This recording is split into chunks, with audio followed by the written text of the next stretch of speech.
We have hey. The burning coal is as the feet of its owner, but a flame can be taken everywhere. Usually a coal belonging to the temple incurs a mila sacrifice, but concerning a flame, we may not use it, yet we may not incur a mila sacrifice. One who takes a coal out of a private domain to a public incurs a sin offering, but if one carries out a flame, he is exempt. The water in a pit belonging to a private individual is as the feet of that individual. The water in one belonging to the people of that town is as the feet of the people of that town. But the water in those set aside for the Babylonian pilgrimage is at the feet of one who draws the water. I want to ask you, it says if one carries out a flame, he is Yes. exempt. Does that mean the coal, or how you talk about the So I said, how do you carry out a flame without the thing that it's burning? right? Right. So the way I imagine this is that, and I think Hati kind of alludes to it, is that let's say if the flame is if the coal is on the border, it's in the Rosh Yachid, and it's burning right on the border of the Rosh Hashanah, and you come and you blow the flame so that the flame moves into the Rosh Hashanah. Okay. Right. Taking out a coal, they were talking about taking out a coal on a shovel or anything like that. It's like almost like they're holding it in their hand. Yeah. Okay. So I mean, but let's say you're carrying a stick that's burning at the other end. Well, that's not hot. You have the stick. Okay.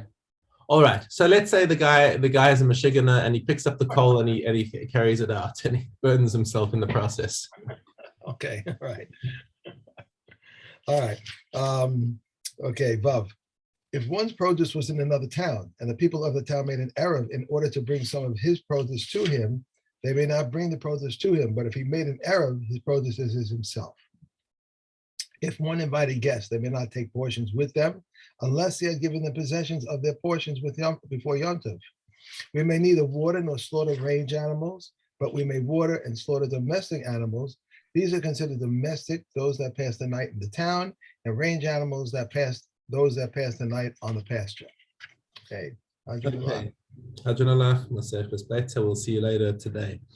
Rosh Hashana. Okay. So, oh, you're going the other way. Okay, I was going to the from yesterday. Okay, Rosh Hashana. Okay. Okay. Arba Rosh Hashanim. There are 4 different dates which are Rosh Hashanahs in their own right, which mark the beginning and end of a year. Okay. Bechad ben Nisan. So on the 1st of Nisan, Rosh Hashana lemelachim v'laregalim. So 1st of Nisan terminates the year in two ways. One is in terms of kings. Now, why is this a relevant thing? Because a lot of documents, when the date was written on a star in the time of the kings, it would be written in the year of King Chizkiyahu, right? So if and in which year? In the first year, in the second year, whatever. So they were dated according to the number of years of his reign, and that reign is taken from Nisan. So as soon as the 1st of Nisan comes in the first year of his reign, that becomes the second year. So if he started on the 29th of Adar, then in the next day he's already in his second year. Right. Okay. Yeah. And also for regalim. So when a person makes a neder or an adava that they're going to bring a korban, then there's a negative mitzvah that you're not allowed to delay in bringing it. Now, what's considered delaying it is allowing 3 regalim to elapse, but those 3 regalim have got to be the 3 regalim starting from Pesach. Right. So if somebody makes a neder the day before Pesach, then they've got Pesach, Shavuos, and Sukkot to bring it. If they haven't brought it by the end of Sukkot, then they're over. If somebody the day after Pesach makes an neder, then he's got an extra year to bring them. whole thing. So it's got to be through Pesach, Shavuos, Sukkot. Okay.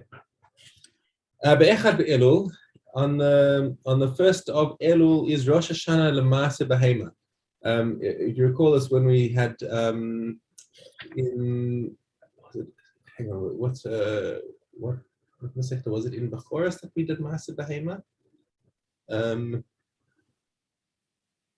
trying to remember when we learned about Mas Behem, about the touching of the.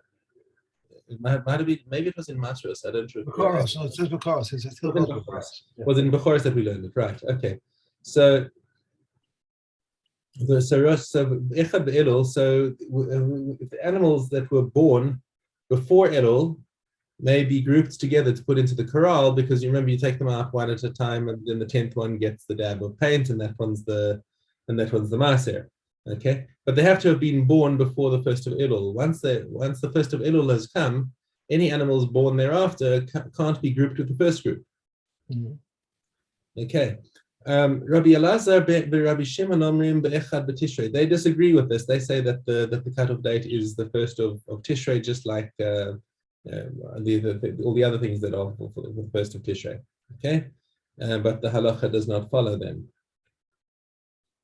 All right, be'echad b'Tishrei. So what happens on Rosh Hashanah? Our Rosh Hashanah, Rosh Hashanah l'shanim, for the years. In other words, the years of the agricultural years. Oh wait, no, that's not. That's mentioned later. The Rosh Hashanah l'shanim. What does it mean when we say the l'shanim?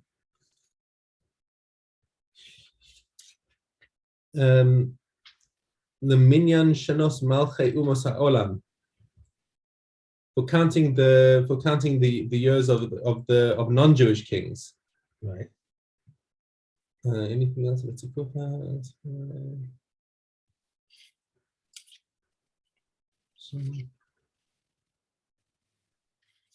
Okay, so let's just leave it at that. That we're talking about the count of non-Jewish kings. Okay, what else? The Shemitah. So for the Shemitah cycles are begin and end on Rosh Hashanah. Okay, so the years of Maaser, whether it's Maaser Ani, Maaser Sheni, or a Shemitah year, Yovelos, and similarly after 7 sevens we have a Yovel, which begins and ends with Rosh Hashanah. The Natia also for planting and for vegetables. So when you plant a new tree, or when you plant vegetables, it has to have taken root by Rosh Hashanah in order to be. If it's taken root before Rosh Hashanah, then it's considered that it's already had its first year. First year. Right. Okay. And the animals also, it says, there's a commentary that says if a person has 10 animals, 5 were born before and 5 were born after, they won't be able to take Misa. Because he doesn't that's Master Behema. That's first of Elul. Right. This was saying, it says that one was a total of 10 animals, 5 were born before Elul and 5 after Elul. Right. I mentioned that when we were talking about Rosh Hashanah Elul for Echad Elul. That only the animals that are born before born before Elul can be grouped together, and the ones that can be born that are born after have to be grouped together. You can't mix them. Okay, and vegetables, right, are also judged on according to Rosh Hashanah. Be'echad b'Shvat Rosh Hashanah le'ilan kedivrei Beis Shammai Beis Hillel omrim b'chamisha asar bo. So 2 b'Shvat is the halacha according to Beis Hillel. Now, what is the nafkamina of 2 b'Shvat? Because it's actually a bit of an edge case. Where does 2 b'Shvat actually come into play?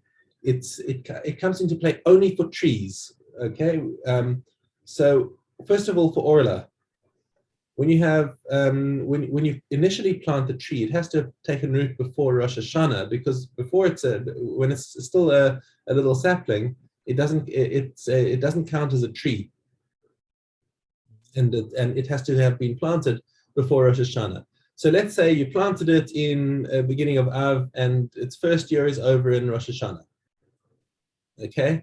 Now the second year, it goes around and to another Rosh Hashanah. So now it's done 2 years. It's really only just more than 1 year old, but we call it 2 years old. Then it comes around another year, and at Rosh Hashanah, it becomes 3 years old, and now it's called a tree. But its Rosh Hashanah is not Rosh Hashanah anymore, because now it's a tree. So now it's got to go until Tu B'Shvat. So up until then, it's still Orla until Tu B'Shvat. So once it reaches Tu B'Shvat, now it's no longer an Orla tree. Okay. From that. And now in terms of fruits as well, any fruit that ripens before Tu B'Shvat, or that starts development before Tu B'Shvat, belongs to the year before. So let's say you had a tree that's in this. Let's say it's this year. It's right now. Okay, we just passed Tu B'Shvat now. Now let's say we have a tree this year in a Shemitah year where it started growing fruit that reached Chanata. It reached the thickening of the stem before Tu B'Shvat this year. So that fruit would still be considered sixth year, because only now Tu B'Shvat has it become Shemitah for tree fruits. Lemase, I don't know of any single fruit that reaches Chanata before Tu B'Shvat, because it's the middle of winter.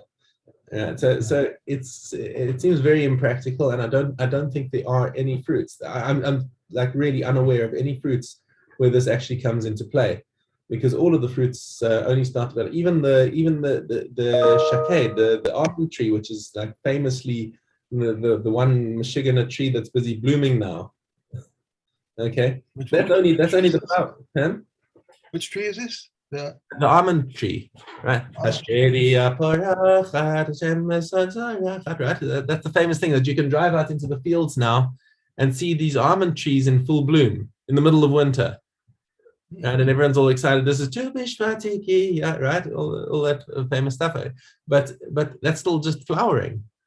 It hasn't reached Chanata yet. So even the almonds, which are the first things to blossom, have not yet reached Chanata. So there's no real practical difference in terms of fruits, as far as I'm aware. I don't know of any fruits that start forming before Tu B'Shvat.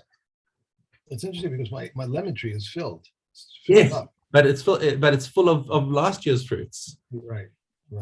My lemon tree is also full of lemons. It's but those are all things that are sixth year produce. If people want to come and ask that they can take it, I said you can take, but But it's sixth year. It's not. Yeah. Okay. Okay. Mishna base. There are 4 junctures in the world. There are four junctures in the year when the world is judged. Pesach ala tavua. So on Pesach we're judged according to judged for the produce that the fields are going to produce, because that's sowing time, and a few weeks later is reaping time already. But there's a judgment then. But Atzeres al Peros Ilan, on Shavuos, we're judged for the fruits of the tree. The Rosh Hashana kol ba'ai olam ovrin lefanav kibnei maron. On Rosh Hashana, all the inhabitants of the world pass before Hashem like sheep, and He judges us individually. Every single individual gets judged according to what his role is going to be in creation. Shneimar hayotzer yachad libam hamevin el kol ma'aseim. So he quotes Tehillim that Hashem creates all of their hearts together, but He understands every single one of them. And on Sukkot we are judged what sort of rainfall we're going to get. Mishna Gimel al Shisha Chodashim Hashlochim Yotzin. Now, for the people who are every month we have a Kiddush HaChodesh, right? When there's still a Beis Hamikdash, when we have witnesses coming and saying they saw the new moon, and then what do the people in the diaspora have to do? Well, we used to have those fire signals, right? But remember that the Tzdukim came and messed things up because they wanted to try and make sure that Pesach would always fall out on Motzei Shabbos, or at least the Pesach would always fall. They would always try and make sure the Pesach would fall on Shabbos, so that the Sfiras HaOmer would start Motzei Shabbos, because they took that literally Yusfartim Lachamim Macharas Shabbos, that you should count from the day after Shabbos, which we understood to be the Shabbos referring to Pesach, but that's Torah Sheba'al Peh, which the Tzdukim didn't like. Anyway, so they started messing with the fire signals. And so we had to start sending shluchei beis din to the galus in order to tell them exactly what day Rosh Chodesh was declared. But we didn't have to do it every month. wasn't that essential for the Galus to know, when was Rosh Chodesh, except for only 6 of the 12 months were necessary. Why? Al Shisha Chodeshim Hashlochim Yotzin. Al Nisan Mipnei Pesach. So we had to get people the right day for Pesach. Al Av Mipnei Hatainis. Right, for Tisha B'Av, we had to send people out so they could fast on the right day. Al Elul Mipnei Rosh Hashanah. You had to do it for Elul because of Rosh Hashanah, because you can't send out the shluchim on Rosh Hashanah. It's too late for that. Al Tishrei Mipnei Takanas Hamoados. And after Rosh Hashanah, you send out the shluchim to say, okay, Rosh Hashanah was declared, so that you can get Yom Kippur and Sukkot right. Al Kislev Mipnei Chanukah. Al Adar Mipnei Purim. Okay, Kashehaya Beis HaMikdash Chayam, and when the Beis HaMikdash was standing, Yotzin Af Al Iyar Mipnei Pesach Katan. They would also send out in Iyar so that people would be able to know when Pesach Katan was, and Kenegdo, they wouldn't have to send out in Av. All right, because there's no Tisha B'Av. If you've got a Beis HaMikdash, you've got no Tisha B'Av. Okay. There was a point I wanted to make here. And just in terms of the dates, I mean, we know that the reason why they keep 2 days in Chutz La'aretz is because the shluchim sometimes couldn't get there in time, and they were keeping 2 days b'safek.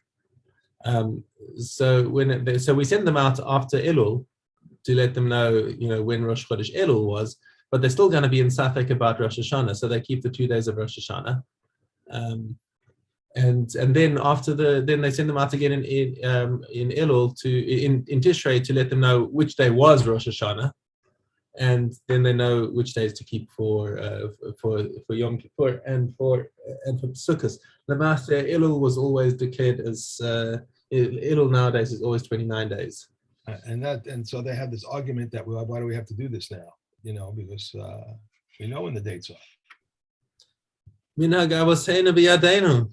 Yes, one day they will change that, I think. Yeah, I think it's a good bit of pressure to get people from Chutz La'aretz to Israel.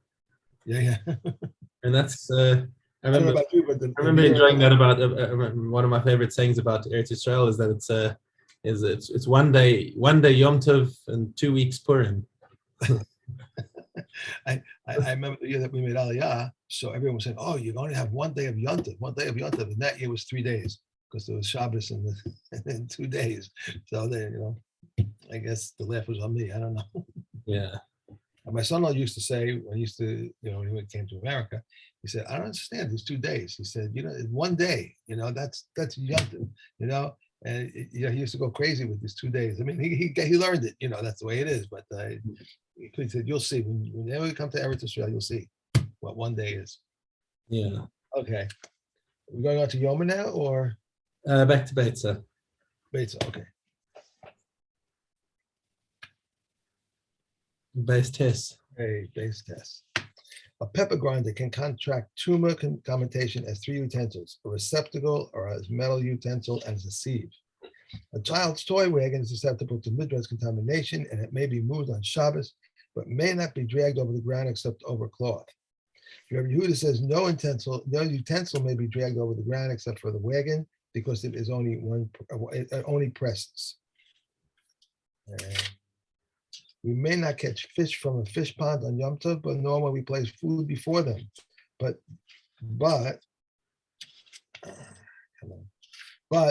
we may catch animals or fowl from enclosures, and we may put food before them. Shimon ben Gamliel says not all enclosures are the same. This is the general rule: whatever requires trapping is prohibited, and whatever does not require trapping is permitted. Okay. Now, Yoma. Bab Daled. Okay. Rav Daled. They made a ramp for it because of the Babylonians who used to pull at his hair and say to him, "Take and leave, take and leave." Some of the eminent men of Yerushalayim used to accompany him to the first booth. There were 10 booths from Yerushalayim to a precipice. It was 90 wrists, 90 wrists, 7.5 wrists to every meal. At each booth, they would say to him, "Here is food and here is drink." And they would accompany him from that booth to the next booth, except for the last of them. From the last, escort would not go with him all the way to the precipice, but would stand from afar and observe his actions. What did he do? He parted the strip of red wool. Half of it he tied to the rock and half he tied between its two horns and pushed it backwards. It tumbled down, and before it reached halfway down the mountain, it tore limb from limb. It was toward limb, and we would return and sit under the shade of the last booth until it became dark. And when does he contaminate? And from when does he contaminate clothing? As soon as he gets outside the wall of Yerushalayim. Reb Shimon says, from the time he pushes him down to the precipice. Okay.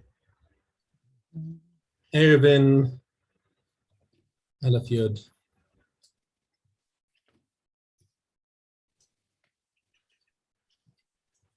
They may surround the camp with pickets, provided that the space between one picket and the other is not 3 fists. They spoke of a caravan. These are the words of Rabbi Yehuda. But the Kukumans say they spoke of a caravan only because it is common. Any partition not consisting of a warp and any weft which is not considered a partition. These are the words of Rabbi Yossi ben Rabbi Yehuda. But the Kukumans say either of the two. 4 obligations were waived in the camp. They may bring wood from anywhere. They are exempt from washing hands, from demai, and from making an eruv. And they may erect slats around wells. 4 double posts, which seem like 8. These are the words of Rabbi Yehuda. Rameya says 8, which seem like 12, and 4 double posts and 4 single ones. Their height is 10 tefachim, their width is 6, and their thickness is any size whatsoever. And between them is the equivalent of 2 teams of 3 oxen each. These are the words of Rameya. Rabbi Yehuda says 4. Tied but not loose, one enters and one exits. That's it. One more. That's it. Mishna base as well. But one more. It is permitted to place the slats close to the well, provided that a cow has its head and most of its body within while drinking. It is permitted to place the slats at any distance, provided one increases the slats. Okay. And Hey, next, okay. Hey, Gimel. One may not row with the tofeach, so says Reb Meir, and this is a common permit because it is possible. If a householder was traveling from one place to another and was in need of taking lechet, shechicha, peah, and masa ani, he may take, and when he returns home, he must pay. So says Rabbi Eliezer. But the Kukumans say he is a poor person at that time. If a person exchanges with the poor, that of his is exempt, and that of the poor is liable. If 2 receive the field for sharecropping, this one gives the other his share of masa ani, and this one gives the other his share of masa ani. If a person receives a field to reap, he must not take lechet, shechicha, peah, and masa ani. Rabbi Yehuda says when he received from him for a half, a third, or a quarter. But if he said to him, 1/3 of what you reap is yours, he is permitted to take lechet, shechicha, peah, but not masa ani.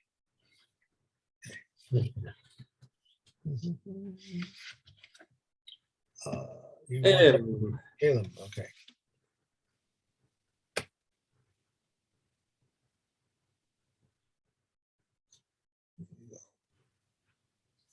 All right. Okay.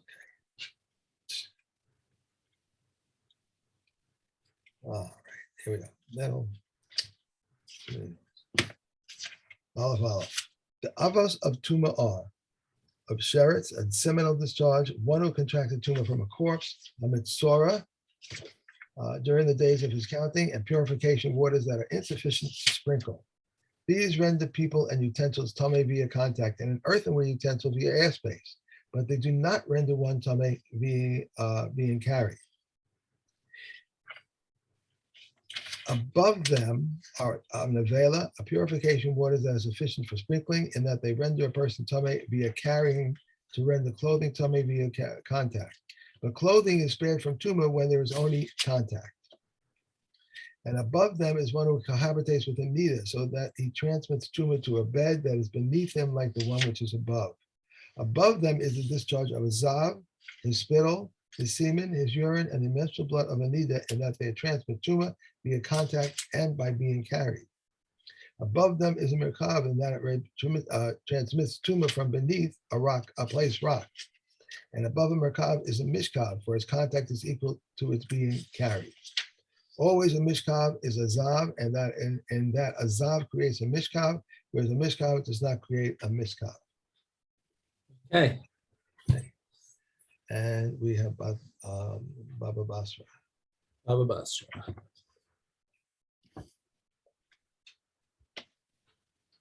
What happened to? Okay. We started this today. How about partners who agree to the partition of a courtyard build the wall in the middle, wherever they are accustomed to build with untrimmed stones or used stones or half bricks or bricks that build all in accordance with the custom of the province. For untrimmed stones, each one provides 3 tefachim. For used stones, each one provides 2.5 tefachim. And for half bricks, each one provides 2 tefachim. For bricks, each one provides 1.5 tefachim. But if the wall fell, the place and the stones belong to both of them. Similarly, a garden is treated generally as a place where they were accustomed to fence off, and we obligate him to do so. However, a valley is treated generally as a place where they were accustomed not to fence off, and we do not obligate him to do so. Rather, if he desires, he should withdraw into his own field, build a fence, and make a mark on the outside. Therefore, if the wall fell, the space and the stones belong to him. If they made it by common consent, they build a wall in the middle and make marks on both sides. Therefore, if the wall fell, the place and the stones belong to both of them. If someone surrounds his neighbor on 3 sides and he fences off the first, second, and third sides, we do not obligate him. Reb Yossi says if he stood up and fenced off the 4th side, we dissolve the obligation for all of it upon him. You look confused. I lost my place there. Oh. Okay. Cool. All right. That's it. That's confusing. My friend, do you know George Gluck? You can shut that if you want, but you know George